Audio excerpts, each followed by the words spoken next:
Well, if you're not awake when we started, you're awake now. Good morning, South Africa. These are the two guys we're talking about right now. Now, if you're a fan of a bit of Shakespeare mixed with a bit of a kung fu kick, then you're in for a treat right now, because these guys are the stars of a brand new production that's being staged at the Maynardville Open Air Theatre, which sees Bruce Lee teaming up with Shakespeare in what's called the Comedy of Errors. And guys, good to have you here, of course, Rob van Vuuren and James Cant. Yeah, so crazy stuff. I want to know first about, this is one of Shakespeare's earliest plays. Yeah. I've been a fan of Shakespeare since high school reading, but the classic stuff, the Romeo and Juliet and stuff. Now you guys have taken one of his least known plays and turned it upside down, like inside out everywhere. Yeah, well, credit has to go to Matthew Wilde, our director, for coming up with such a fun concept. I think one of the things in our advantage with this play is that it is one of his lesser known plays. Yeah. It's one of his earlier plays, so it's kind of more open to Wilder interpretation. And and he was still learning. He was still learning. He was still getting it right. What's interesting is you can pick up in this text, you can pick up a lot of the themes and even some of the lines that are used in later plays. Yeah. Which is really, really cool. But yeah, it's fun. Before we get into like the whole plotting and whatnot, let's talk about that, because you'll see their heads are shaved, trying to look similar, because there's a whole plot of twins and things happening. What's happening in this play? Yeah. Okay, it's like ancient times, and there's Ephesus and Syracuse, and there's two twins.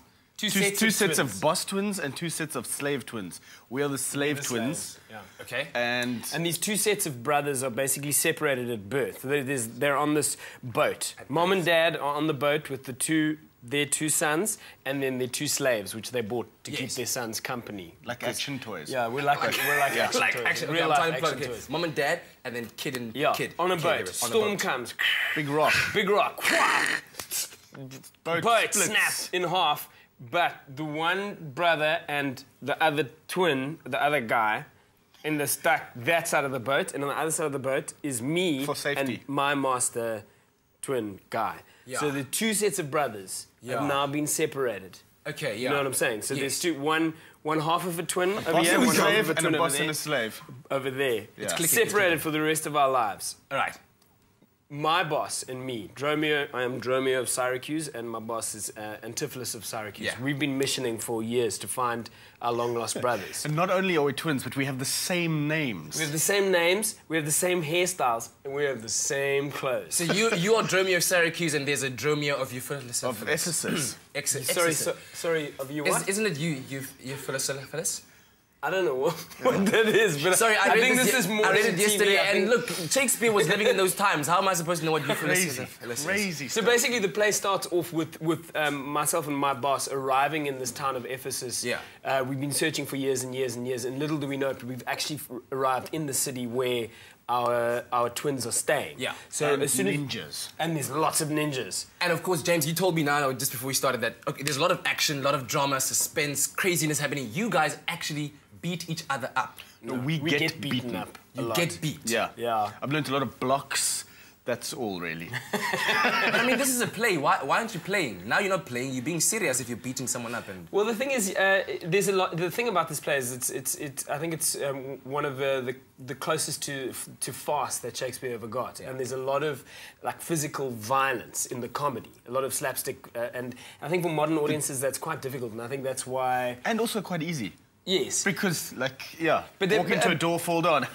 That's funny. But I think one of the problems that Matthew had with ideas is that people don't so much enjoy watching other people getting beaten up all the time. Yeah. Which is why one of the reasons why he chose the kung fu style. Yeah. And within that kind of world, it really, really works. The being beaten up takes on a whole new comedic level, and of course, it opens up a whole other world of magic and mystery, and it's a lot of fun. And this is all hosted in an open air theatre, so people get to experience the most beautiful theatre in the country. It's just trees, sky, birds. That one bird. That one bird. Every night. We don't know what bird it is. It's a squawking bird. Yeah, the noisy, does it get in that moment where you have a dramatic pause and then you're like, bird? Completely. That and the guys in the park drunk guys in the park. All right. But it sounds like exciting stuff. And of course, the play is running until the 18th of February. We're going to talk about lines a bit later on. I want to know about all these Shakespearean lines twisted into a bit of kung fu style. I don't know how they do it, but they'll tell us all about it later on. Stay with us after the break. Elvis Blue performs live. Stay with eXpresso and SABC3.